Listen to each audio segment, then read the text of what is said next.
Inilah orang-orang yang datang kepada Daud di Siklab, selama ia harus menyingkir karena Saul bin Kish.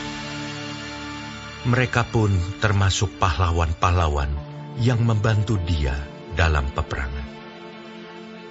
Mereka bersenjatakan panah dan sanggup melontarkan batu dan menembakkan anak-anak panah dari busur dengan tangan kanan atau tangan kiri. Mereka itu dari saudara-saudara sesuku Saul, dari orang Benyamin. Abiezer kepala, dan Yoas, anak-anak Semaah, orang Gibea. Yeziel dan Pelet, anak-anak Azmawet. Beraka dan Yehu, orang Anatot. Yismaya orang Gibeon, seorang pahlawan di antara ke-30 orang itu, yang mengepalai 30 orang.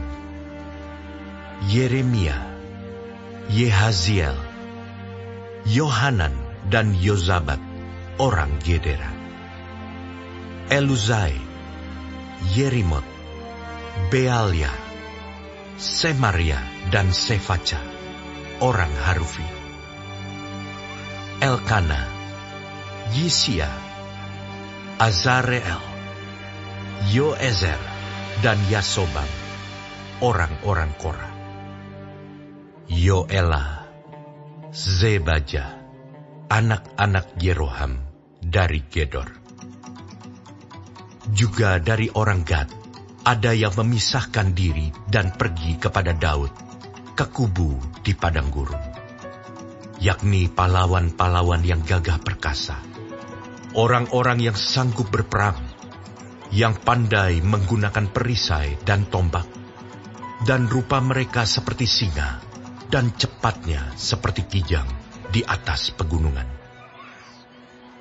Ezer kepala, Obaja orang kedua, Eliab orang ketiga, Mismana orang keempat, Yeremia orang kelima, Atai orang keenam, Eliel orang ketujuh, Yohanan orang kedelapan, Elzabat orang kesembilan, Yeremia orang kesepuluh, Makbanai orang ke-11.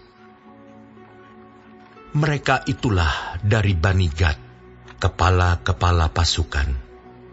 Satu orang yang paling kecil sanggup melawan 100 orang, dan yang paling besar sanggup melawan 1000 orang. Mereka itulah yang menyeberangi sungai Yordan di bulan pertama. Sekalipun sungai itu meluap sepanjang tepinya, dan merekalah yang menghalau seluruh penduduk lembah ke sebelah timur dan ke sebelah barat.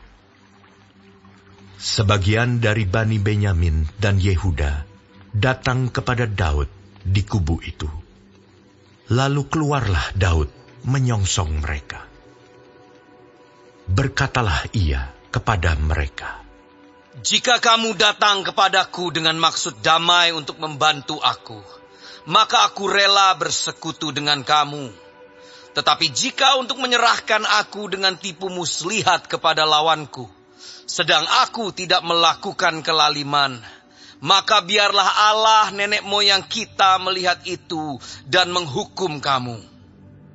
Lalu roh menguasai Amasai, kepala ke-30 orang itu. "Kami ini bagimu, hai Daud, dan pada pihakmu, hai anak Isai.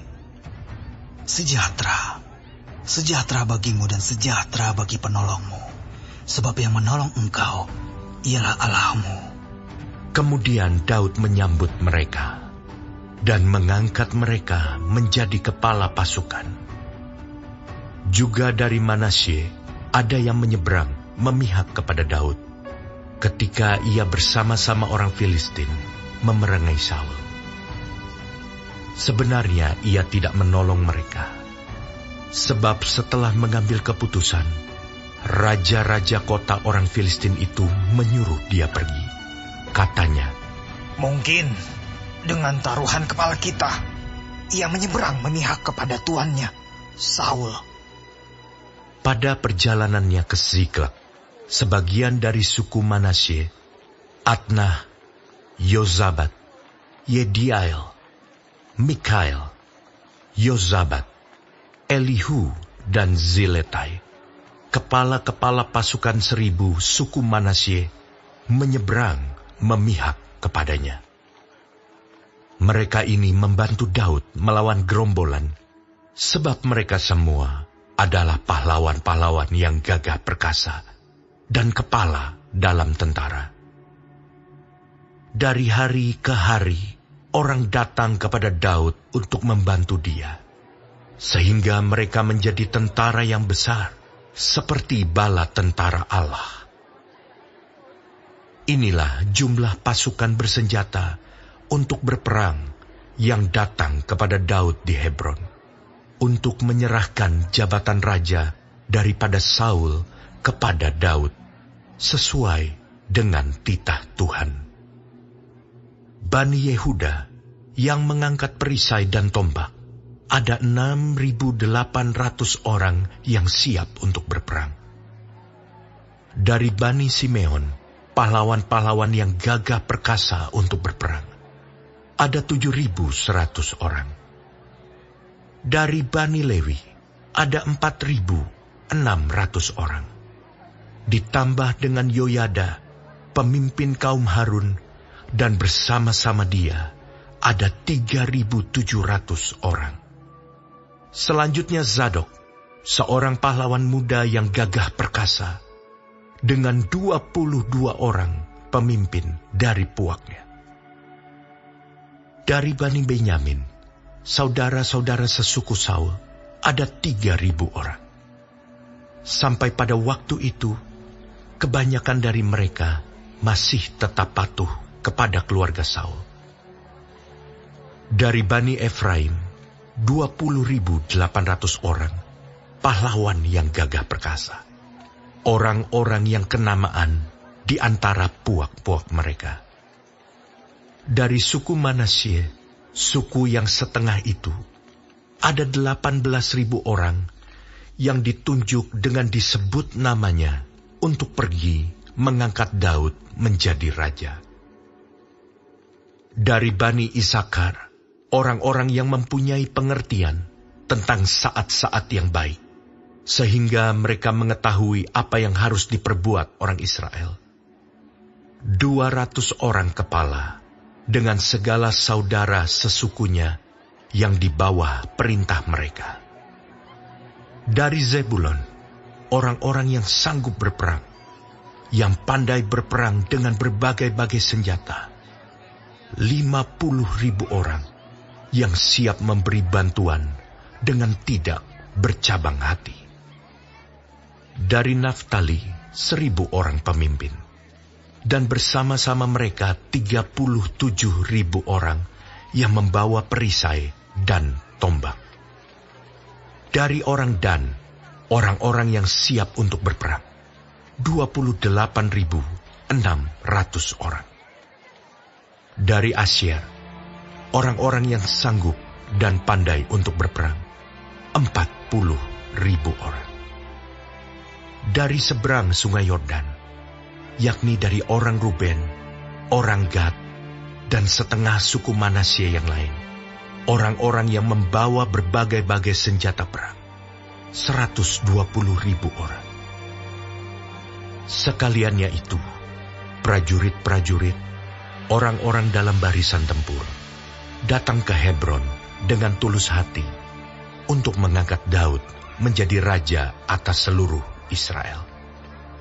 Memang, juga seluruh orang Israel yang lain, dengan bulat hati, hendak mengangkat Daud menjadi raja.